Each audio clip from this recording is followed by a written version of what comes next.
जानते हैं कि सभी जीव कोशिकाओं से मिलकर बने हैं, चाहे वो एक कोश के जीव अमीबा, पैरामीशियम, यूग्लिना आदि हो और चाहे वो बहुकोश के जीव हो। ठीक ना। एक कोश के जीव में जीवन की सभी प्रक्रियाएं एक कोशिका के अंतर्गत हो जाती है। बहुकोश के जीवों में असंख्य कोशिकाएं मिलकर, कोशिकाओं का कुछ समूह मिलकर कोई विशिष्ट कार्य करता है ना। तो जब कोशिकाओं का समूह मिलकर कुछ विशिष्ट कार्य को संपादित करता है तो उसे ही ऊतक या टिश्यू कहते हैं। ठीक ना। कोशिकाओं का विशेष प्रकार का समूह जब मिलकर किसी विशिष्ट कार्य को संपादित करता है तो उसे क्या कहते हैं? ऊतक या टिश्यू कहते हैं। जैसे पादप ऊतक में क्या होता है? जाइलम होता है, वो जल का संवहन करता है, फ्लोएम भी जल का संवहन करता है। ठीक ना। इसी प्रकार जो है हम लोग में पेशीय ऊतक होते हैं जो क्या करते हैं? प्रसारण और संकुचन का कार्य करते हैं। ठीक ना। तो इस तरह जो है ऊतक दो प्रकार के होते हैं, एक पादप ऊतक और दूसरा जंतु ऊतक। ऊतक कितने प्रकार के होते हैं?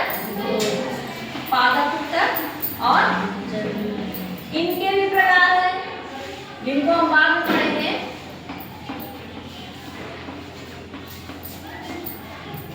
तो आज की क्लास में हम सिर्फ पादप ऊतक को जानेंगे कि पादप ऊतक क्या होता है।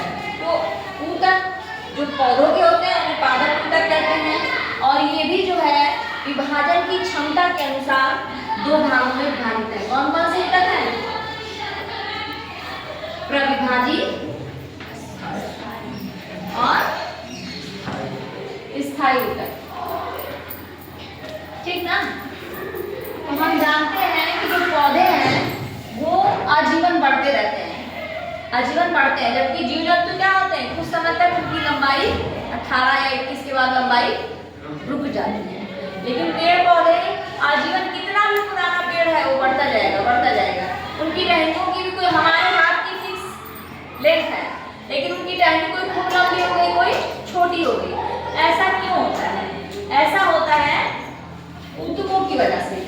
कुछ विशेष प्रकार के ऊतक पाए जाते हैं। तो विभाजन की क्षमता के आधार पे दो प्रकार के ऊतक हैं। प्रविभाजी ऊतक जो आजीवन क्या करता है? विभाजन करता रहता है, और स्थायी ऊतक जो विभाजन की क्षमता खो देता है। विभाजन की जो ऊतक क्षमता खो देते हैं और स्थायी हो जाते हैं, अन्य कार्यों में लग जाते हैं, उनको क्या कहते हैं? स्थायी ऊतक कहते हैं। तो कार्य के अनुसार ये जो प्रविभाजी ऊतक है इसको भी तीन भाग में हम बांट सकते हैं। प्रविभाजी ऊतक को हम तीन भाग में बांट सकते हैं। पहला कौन सा है? शीर्षस्थ प्रविभाजी ऊतक।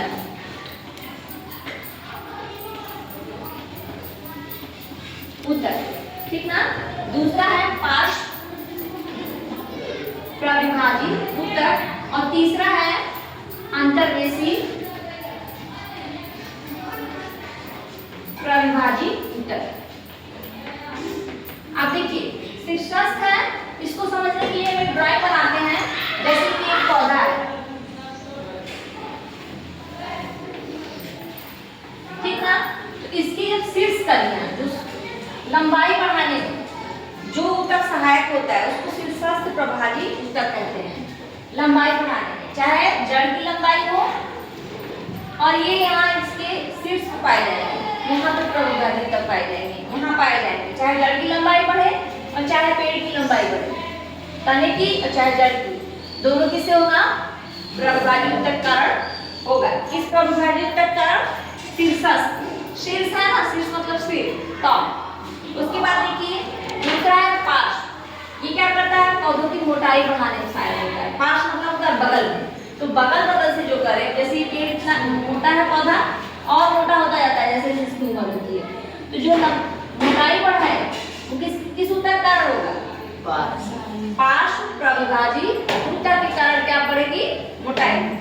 अंतर्वेशी भी लंबाई बढ़ाने के लिए होता है, लेकिन किस टाइप की? बीच। जैसे ये पौधा है, यहाँ से पत्ती निकली है, यहाँ से इसकी लीफ निकली है। अब देखिए जहाँ से लीफ निकलती है उसको कहते हैं नोड। क्या कहते हैं? ये भी एक नोड है। अब नोड के बीच की जो लंबाई ऊतक बढ़ाते हैं उनको कहते हैं अंतर्वेशी प्रविभाजी ऊतक। नोड के बीच की लंबाई जो बढ़ाएंगे उनको अंतर्देशीय प्रविभाजी ऊतक कहेंगे।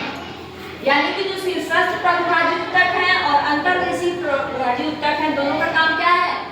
लंबाई बढ़ाना, ठीक ना। तो ये तो आपके हो गया प्रविभाजी ऊतक। अब दूसरा देखते हैं स्थायी ऊतक। इसमें दो प्रकार के ऊतक होंगे, पहला होगा सरल ऊतक और दूसरा जटिल ऊतक। सरल ऊतक नाम से स्पष्ट है, इसके एक ही टाइप की कोशिकाएं होती हैं। इस ऊतक में एक ही टाइप की कोशिकाओं का समूह होता है। जैसे कि इनको भी तीन भाग में बांट सकते हैं। मृदूतक पहला, दूसरा स्थूल कोण ऊतक, स्थूल कोण ऊतक, और तीसरा क्या है? देखिए दृढ़ ऊतक। हाँ, दृढ़ मतलब कड़ा या कठोर। तो देखिए मृदूतक मतलब जो क्या रहेगा, भोजन का संग्रहण करे, भोजन कलेक्ट करे, उसको मृदूतक कहेंगे, ठीक ना। जैसे आलू है, आलू में कौन सा ऊतक पाया जाएगा?